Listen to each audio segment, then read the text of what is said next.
오늘은 하박국의 말씀을 좀 함께 나누고자 합니다. 우리가 잘 아는 것처럼 이 구약 시대의 이스라엘, 솔로몬 이후에 나라가 나뉘게 되죠. 하나였던 이스라엘은 북이스라엘과 남유다로 나라가 갈리고 맙니다. 그리고 그 중에 북이스라엘은 아수르에게 먼저 멸망하고 말이죠. 그런데 주변 국가들을 무너뜨리며 승승장구할 것 같던 이 아수르도 오래가지 못하고 갑자기 멸망하고 맙니다. 아수르의 수도 니느웨죠. 바벨론과 메대에 의해서 파괴되어서 역사에서 완전히 사라지고 말았습니다. 자연스럽게 이 아수르가 지배하고 있던 이 팔레스타인 땅은 주인이 없어지고 말았죠. 그러자 오래전부터 라이벌이던 이집트와 바벨론이 이 땅을 서로 차지하려고 전쟁을 벌입니다. 그리고 그 전쟁 가운데 바벨론의 느부갓네살이 이기고 팔레스타인 땅을 점령하게 되지요. 이처럼 하박국은 영원할 것 같던 아수르가 역사 속으로 사라지고 또 바벨론이 새로운 제국으로 등장하는 그 시기 가운데 활동했던 예언자입니다. 하박국서 내용을 살펴보면 하나님의 뜻을 묻고 그리고 하나님께서 답하시고 마지막으로 그 답에 대해서 하박국이 하나님을 찬양하는 내용으로 그렇게 이어집니다. 하박국은 하나님께 두 가지 질문을 던지는데요. 그 첫 번째 질문은 왜 유다 백성들의 죄악을 간과하십니까? 라는 질문이었습니다. 하박국 1장 2절에서 4절까지 말씀인데요. 우리 같이 한번 이 말씀 읽어보겠습니다. 살려 달라고 부르짖어도 듣지 않으시고 폭력이다 하고 외쳐도 구해주지 않으시니 주님 언제까지 그러실 겁니까? 어찌하여 나로 불의를 보게 하십니까? 어찌하여 악을 그대로 보기만 하십니까? 약탈과 폭력이 제 앞에서 벌어지고 다툼과 시비가 그칠 사이가 없습니다. 율법이 해이하고 공의가 아주 시행되지 못합니다. 악인이 의인을 아멘. 하박국은 하나님이 자기 나라 안에서 벌어지는 그 부정과 포악을 방관하시는 것에 대해서 불평을 쏟아내고 있습니다. 하나님의 백성이라고 하는 이 남유다 안에서 수많은 그런 폭력과 비리가 벌어지고 있는 그런 상황이죠. 나라 내에서 벌어지는 수많은 부패와 폭력을 두고 하나님께 탄원하는 것입니다. 이러한 첫 번째 탄원에 대한 답이 1장 5절에서 11절까지 나오는데요. 그 중에 6절과 11절 말씀을 함께 읽어보겠습니다. 먼저 6절 말씀을 함께 읽어보겠습니다. 이제 내가 바빌로니아 사람을 일으키겠다. 그들은 사납고 성급한 민족이어서 천하를 주름잡고 돌아다니며 남들이 사는 곳에 제 것처럼 차지할 것이다. 11절입니다. 그러나 제 힘이 곧 하나님이라고 여기는 이 죄인들도 마침내 바람처럼 사라져서 없어질 것이다. 아멘. 하박국의 첫 번째 질문에 대한 하나님의 응답입니다. 민족 내에서 벌어지는 이 죄악을 심판하기 위해서 바벨론이라는 이방 나라를 사용하시겠다라는 말씀이죠. 하나님의 응답은 예상 밖의 답이었습니다. 하박국의 상식적인 기대를 넘어서는 것이었죠. 비록 죄를 범하고 악할지라도 하나님의 백성인데 더 악한 이방 민족 바벨론을 사용해 유다의 죄를 심판하는 것, 이것은 말이 안 된다라는 이야기이죠. 하박국은 이런 응답에 동의할 수 없었습니다. 그것은 하박국이 생각해왔던 하나님의 모습과 다른 모습이었기 때문이죠. 기존에 가지고 있던 자기의 신앙과 어긋난 그런 모습이었습니다. 사실 우리 자신을 잘 살펴보면 우리 가운데도 이런 모습이 있습니다. 저마다 가지고 있는 하나님에 대한 이해가 있죠. 하나님은 이런 분이다 저런 분이다, 각자가 이해하고 있는 하나님에 대한 그 모습이 있습니다. 자기 나름대로의 신앙 기준이 있죠. 그리고 그것을 기준으로 하여서 선과 악, 또한 기도 응답 여부도 판단하고는 합니다. 매우 빈번하게 우리 선입견에 하나님을 제한하는 것이지요. 하박국도 마찬가지였습니다. 자기 민족 내에 만연한 불법과 그 폭력을 두고 하나님께 기도했습니다. 그러자 하나님은 심판의 도구로 바벨론을 사용하시겠다 말씀하시는 것입니다. 이러한 하나님의 응답은 자기 기준에 어긋나기에 오히려 더 큰 의문에 휩싸이고 만 것이지요. 그래서 하박국은 즉각적으로 하나님께 따지듯 두 번째 질문을 던집니다. 두 번째 탄원이 무엇입니까? 1장 12절에서 17절까지 말씀인데요, 13절과 16절, 17절만 함께 읽어보겠습니다. 먼저 13절 우리 같이 한번 읽어보겠습니다. 주님께서는 눈이 맑으심으로 악을 보시고 참지 못하시며 패역을 보고 그냥 계시지 못하시는 분입니다. 그런데 어찌하여 배신자들을 보고만 계십니까? 악한 민족이 착한 백성을 삼키어도 조용히만 계십니까?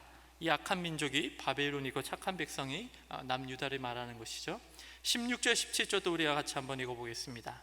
그러므로 그는 그 그물 덕분에 넉넉하게 살게 되고 기름진 것을 먹게 되었다고 하면서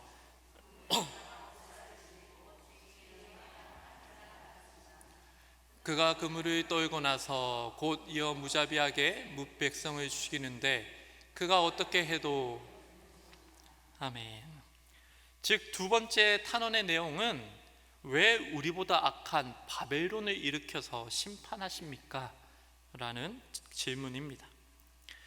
이 나라 안에서 비리를 행하고 동포의 등골을 빼먹는 자들도 악하지만 바벨론 사람들은 더 나쁜 사람들 아닙니까? 라고 질문하는 것이지요. 그렇게 되면 악한 자가 오히려 더 번성하게 되는 것 아닙니까? 이 악한 나라가 더 발전하는 것 아닙니까? 라고 질문하는 것입니다. 이렇게 불평을 쏟아내고서 하박국은 자신의 의지를 하나님께 내비치는데요, 2장 1절의 말씀입니다. 우리 같이 한번 읽어보겠습니다. 내가 내 파수하는 곳에 서며 성루에 서리라. 그가 내게 무엇이라 말씀하시는지 기다리고 바라보며 나의 질문에 대하여 어떻게 대답하시는지 보리라 하였더니 아멘. 하박국은 좋은 소식을 기다리는 파수꾼처럼 행동합니다. 파수하는 곳은 성벽 위에 세워진 요새 같은 곳이죠. 되게 높은 곳에 위치하고 있어서 멀리까지 내다볼 수 있는 그런 장소입니다. 즉 하박국은 자신의 파수꾼으로 묘사하면서 하나님의 도우심을 간절히 기대하고 있는 것이죠. 이러한 하박국의 태도를 보면서 우리는 하나님의 일하심과 인간의 노력이 어떤 관계여야 하는지를 배울 수 있습니다. 하박국은 하나님의 말씀을 들을 장소로 가서 하나님을 기다립니다. 망대에서 조용히 기다리는 것은 하나님의 응답하심을 확신하기 때문이지요. 하나님은 그러한 하박국을 실망시키지 않으셨습니다. 이것은 인간이 할 수 있는 최선을 다하고 더불어 하나님을 확신하는 그런 인간의 태도이죠. 구약을 보면 하나님의 섭리와 인간의 책임은 이러한 관계에 있을 때, 이런 관계를 유지할 때 하나님의 응답이 임하는 것을 우리가 목격하게 됩니다. 하나님은 이러한 하박국을 인정하시고 그에게 응답하시죠. 그렇다고 해서 하박국이 하나님께 좋은 이야기만 하는 것은 아닙니다. 1절 말씀을 보면 나의 질문에 대해서 어떻게 대답하실지 보리라 라고 그렇게 기록하고 있는데요, 여기서 질문이라는 단어는 항의, 비난, 논쟁을 뜻하는 단어입니다. 즉 상대방에게 잘못을 따지면서 대드는 것을 의미하고 있는 것이죠. 즉 무자비한 바벨론에게 고통당하는 것을 두고만 보시겠냐고 항의하고 있는 것입니다. 하나님께 따지고 있는 것이죠. 악한 이방 나라에 망하게 두실 것인가? 그렇게 질문하고 있는 것입니다. 물론 그 기저에는 하나님을 향한 신뢰가 깔려 있죠. 우리도 마찬가지입니다. 때로는 하나님께 강하게 항의하고 불만도 토로할 수 있습니다. 우리가 왜 이런 일을 겪어야 합니까? 이해되지 않는 현실 앞에서 하나님께 답해달라고 탄원할 수도 있습니다. 우리가 하나님을 향한 분명한 신뢰 속에서 질문하고 항의한다면 하나님은 그러한 우리를 용납하시고 응답하신다라는 것이지요. 하나님은 하박국에게도 그렇게 하셨습니다. 하나님은 하박국에게 명령과 격려의 말씀을 하시죠. 2장 2절 3절 말씀 우리 같이 한번 읽어보겠습니다. 여호와께서 내게 대답하여 이르시되 너는 이 묵시를 기록하여 판에 명백히 새기되 달려가면서도 읽을 수 있게 하라. 이 묵시는 정한 때가 있나니 그 종말이 속히 이르겠고 결코 거짓되지 아니하리라. 비록 더딜지라도 기다리라. 지체되지 않고 반드시 응하리라. 아멘. 사실 하박국은 하나님의 응답만을 기다리고 있었죠. 그런데 하나님은 그 이상의 일을 보여주시고 또 하박국에게 명령과 격려의 말씀을 주십니다. 2절 말씀을 보면 하나님께서 보여주신 것을 기록하라 라고 그렇게 말씀하시죠. 그 이유는 하나님의 말씀을 직접적으로 듣지 못한 자들을 위한 하나님의 조치입니다. 그래서 하나님은 이 말씀을 달려가면서도 읽을 수 있게 판에 새기라 라고 말씀하시는 것입니다. 이것은 누구나 어려움 없이 하나님의 말씀을 읽을 수 있도록 하라라는 명령이시요. 하나님은 하박국처럼 고민하고 갈등하는 모든 사람들이 하나님의 그 말씀을 들을 수 있도록 깨닫고 믿을 수 있도록 그 말씀을 기록하라고 명령하시는 것입니다. 따라서 하박국이 할 일은 무엇입니까? 하나님께 받은 말씀을 백성들 앞에 외치는 것이 아니라 판에 기록하는 것입니다. 그의 주된 사역은 선포 사역이 아니라 문서 사역이었다라는 것이죠. 아마도 이 판은 사람들이 가장 많이 모이는 성전 안에 붙여놓고 오가는 많은 사람들이 볼 수 있게 했을 것입니다. 하박국 역시 질문과 고통 또 문제 속에 있었지만 그 가운데서 자기가 맡은 일에 최선을 다하고 있는 것을 우리가 볼 수 있는 것이지요. 다음으로 3절 말씀을 보면 이 묵시는 정한 때가 있다라고 기록하고 있습니다. 정한 때라는 게 무슨 말입니까? 하나님이 정하신 시간이다라는 것이죠. 누구도 바꿀 수 없는 하나님의 절대 주권 아래에 있는 시간을 이야기합니다. 즉 하나님이 약속한 시간이 오지 않을 것처럼 지루하게 느껴질지라도 반드시 정한 때가 올 것이다 라는 선포입니다. 바로 여기에 인간의 믿음이 요구됩니다. 인간의 생각과 다른 하나님의 시간, 그리고 그 시간이 도래하는 과정과 현실의 모습이 나의 상상과 다르다 할지라도 신뢰하는 것입니다. 하나님은 우리에게 그런 믿음을 요구하고 계십니다. 그래서 이렇게 말씀하시죠. 2장 3절 말씀 우리 같이 한번 읽어보겠습니다. 이 묵시는 정한 때가 되어야 이루어진다. 끝이 곧 온다는 것을 말하고 있다. 이것은 공연한 말이 아니니 비록 더딜지라도 그때를 기다려라. 반드시 오고야 만다. 늦어지지 않을 것이다. 아멘. 하나님은 하나님의 약속이 이루어질 때까지 조급해하지 말고 끝까지 신뢰하고 기다리라 말씀하고 계시는 것입니다. 하나님은 하박국을 통해서 오늘 우리에게도 역시 말씀하고 계시죠. 즉 하나님은 하박국이나 우리나 어떤 존재인지 아신다라는 것입니다. 우리가 세상의 현실 앞에 두려워 넘어지기도 하며 하나님의 선하심과 하나님이 뜻하신 바가 무엇인지 혼란스러워 불평한다는 것도, 우리가 하나님의 뜻을 다 이해하지 못하고 하나님을 원망하고 하나님을 때로는 저주하기도 한다는 것을 알고 계신다라는 것이죠. 그래서 하나님은 친절하게 응답하실 뿐만이 아니라 미래의 희망을 말씀하시고 약속을 주시고 계십니다.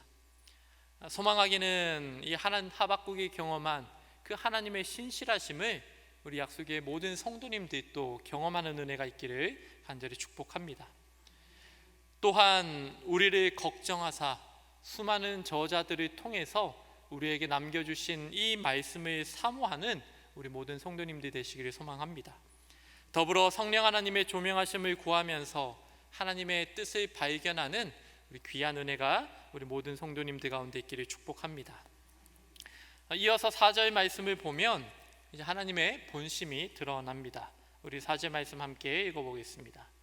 보라, 그의 마음은 교만하며 그 속에서 정직하지 못하나 의인은 그의 믿음으로 말미암아 살리라. 아멘. 하나님도 바벨론이 악하다는 것을 아신다라는 말씀이시오. 당연하지요. 따라서 이 구절을 통해서 우리는 하나님의 관심사가 무엇인지 바로 이해해야 합니다. 즉, 하나님은 심판의 대상인 하나님의 백성이 회개하고 하나님께 돌아오는 것, 그것이 하나님의 주된 관심이다라는 것이죠. 하박국 전체 구조를 보면 이렇게 되는데요. 앞에 자막이 있습니다. 문학적인 구조로 살펴보면 이 하박국 전체가 이러한 형태를 가지고 있습니다. 그래서 A와 A-, B와 B-, C, C-가 이제 짝을 이루고 가운데 하나님의 응답인 오늘 말씀을 중심으로 그렇게 저런 구조를 가지고 있다라는 것을 볼 수 있습니다. 그래서 이러한 구조를 볼 때도 오늘 읽은 본문 말씀이 하박국 전체의 핵심 말씀임을 우리가 알 수 있는데요. 그리고 오늘 본문에서 또 핵심은 이 4절 말씀인데, 의인은 믿음으로 살아남을 것이다 라는 말씀입니다. 그런데 우리가 읽고 있는 이 개역 개정에서 믿음으로 번역한 이 히브리어는 에무나라는 그런 단어입니다. 이것은 단순히 믿음이라기보다는 인내, 성실, 진실, 또 신실 등 다양한 의미로 사용되는 것을 우리가 볼 수 있습니다. 사실 많은 학자들에 따르면 오늘 본문에서는 성실함, 신실함으로 번역하는 것이 더 적합하다라고 그렇게 이야기를 합니다. 이때 그렇다면 이 신실함의 대상은 누구인가? 하나님이시죠. 사람이 아니라 우리의 하나님이십니다. 즉, 하나님은 의인의 삶을 성실의 삶으로 규정하고 계신다라는 것입니다. 구약에서 의롭다는 것은 어떤 관계와의 요구를 이루는 것을 의미를 하는데요. 그렇다면 하나님께서 말씀하시는 이 의인이란 어떤 사람인가? 의인은 하나님과 맺은 그 언약을 지키고 그 언약의 가르침과 약속을 굳게 잡으며 마음을 굳게 먹고 하나님과 맺은 그 언약에서 벗어나지 않는 사람, 그 사람을 의인이라 이야기하고 있는 것입니다. 현재 상황이 처참하고 이해되지 않고 또 의문투성일지라도 하나님을 신뢰하고 하나님의 약속에 성실한 자, 그가 곧 의인이다라는 것이죠.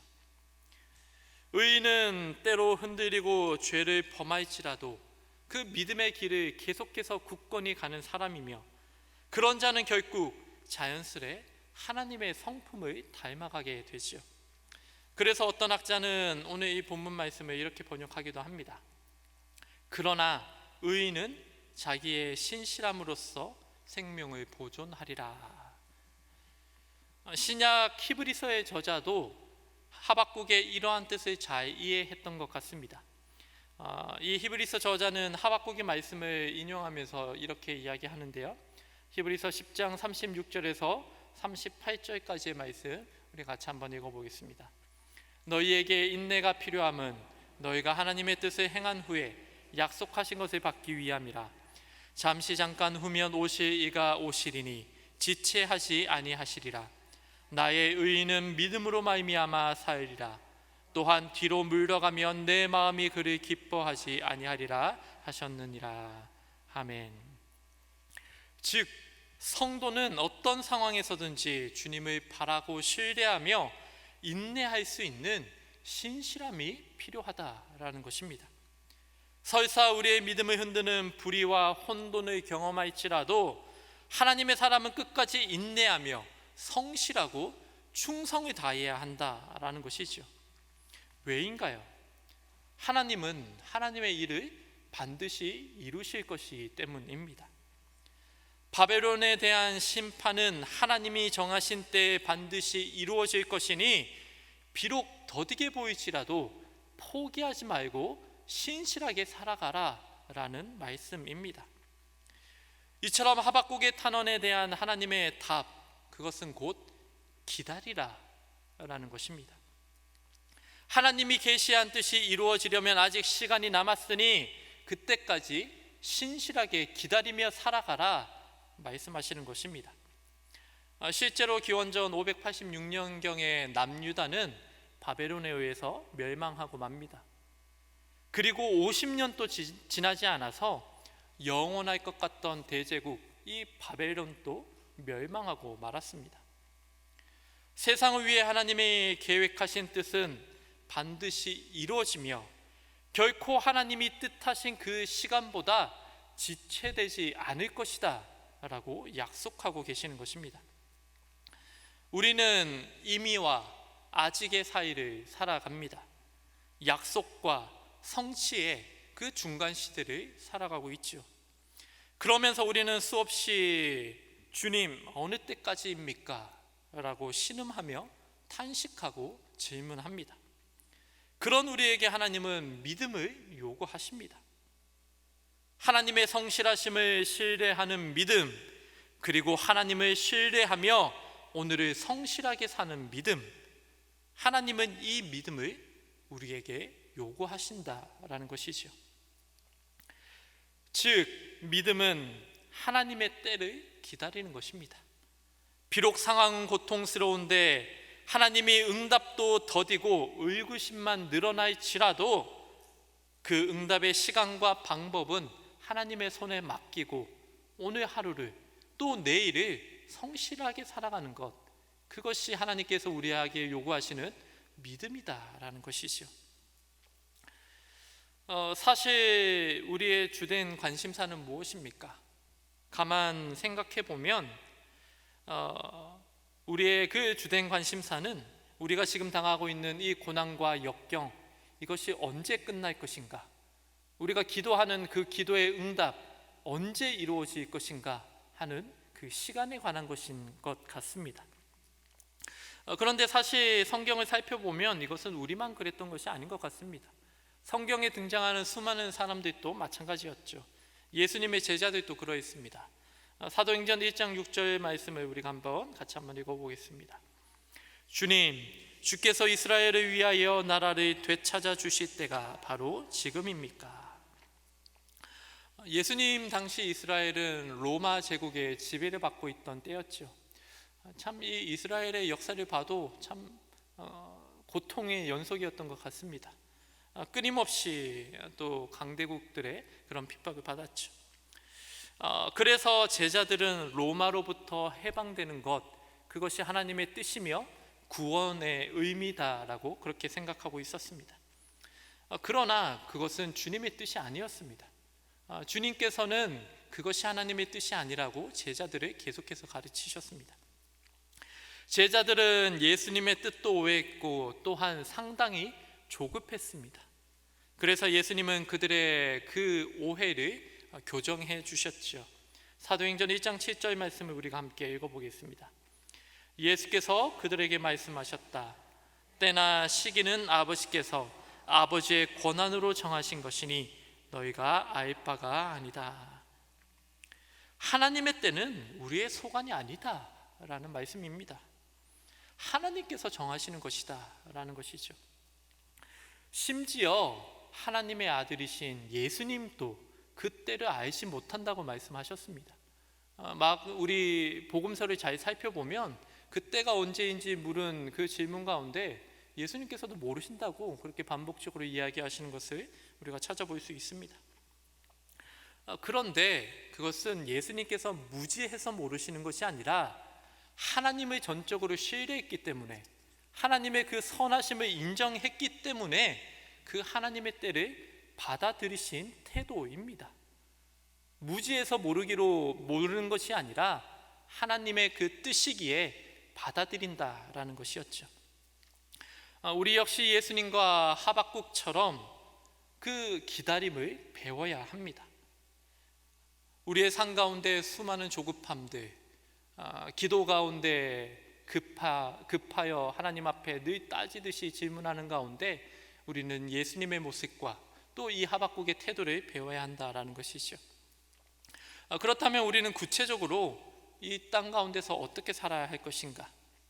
이 모든 일이 이루어질 때까지 그저 팔짱만 끼고 불평만 하며 도대체 언제인가 하며 살아가야 할까요? 아니죠. 하나님의 말씀을 받은 하박국은 그 약속을 믿는 믿음의 삶을 능동적으로 살아내야 했습니다. 판의 말씀을 새기고 사람들이 모두 볼 수 있도록 하고 또 자신을 찾아와 질문해 오는 사람들에게 하나님의 뜻을 전하고 답해야 하는 그런 삶을 살아야 했습니다. 자신의 삶을 성실하고 묵묵히 살아가야 했다라는 것이죠. 우리 역시 마찬가지다라는 것입니다. 첫째로 우리도 하박국처럼 하나님께 물어야 합니다. 둘째로 하나님의 그 선하심을 믿고 기다리는 중에 하나님의 답을 들어야 합니다. 그리고 마지막으로 기다림과 고난의 시간 속에 우리가 살아갈지라도 하나님의 시간을 기다리며 신실하고 성실하게 오늘을 살아야 한다라는 것입니다. 하나님의 선하심을 신뢰하고 하나님과 인간의 시간이 다르다는 것을 인정하며 오늘을 성실히 살아가는 삶, 그것이 하나님께서 오늘날 우리에게 요구하시는 믿음이다라는 것이죠. 소망하기는 우리 약속의 모든 성도님들이 이러한 믿음의 삶을 살아가시기를 간절히 축복합니다. 마지막으로 디 고원이라는 학자가 이러한 삶에 대해 이야기한 것이 있는데요, 제가 이것을 한번 읽어드리겠습니다. 선한 하나님을 믿는다는 것이 불합리하게 보일 때 하나님의 정의와 자비가 모든 이들에게 명백한 것처럼 보이지 않을 때 의로운 자가 그 선함의 정당한 보상을 받지 못하고 있을 때 바로 그때 그들이 계속 신실하게 남아 있음으로 해서 자신들의 의로움을 나타내 보이는 것이다. 소망하기는 우리 모든 성도님들 지금 어떤 것을 기도하고 계십니까? 또 어떤 것에 간절히 기다리고 계십니까? 하루, 이틀, 1년, 10년 너무나 오랜 시간 기도하지만 여전히 응답되지 않는 가운데 또 좌절하고 실망하며 하나님 앞에 탄식하고 계시지는 않습니까? 우리 그 가운데 우리와 같은 똑같은 질문을 하고 신음했던 이 하박국을 통해서 또 예수님을 통해서 우리가 어떤 삶을 살아야 하는지 한번 돌아볼 수 있었으면 좋겠습니다. 그리고 오늘 이 시간 함께 우리 기도하며 나아갈 때 정말 하나님께서 요구하시는 그 믿음의 삶을 살아가는 그런 우리 삶이 될 수 있도록 우리가 우리의 삶을 의탁하며 함께 기도하며 나아가기 원합니다.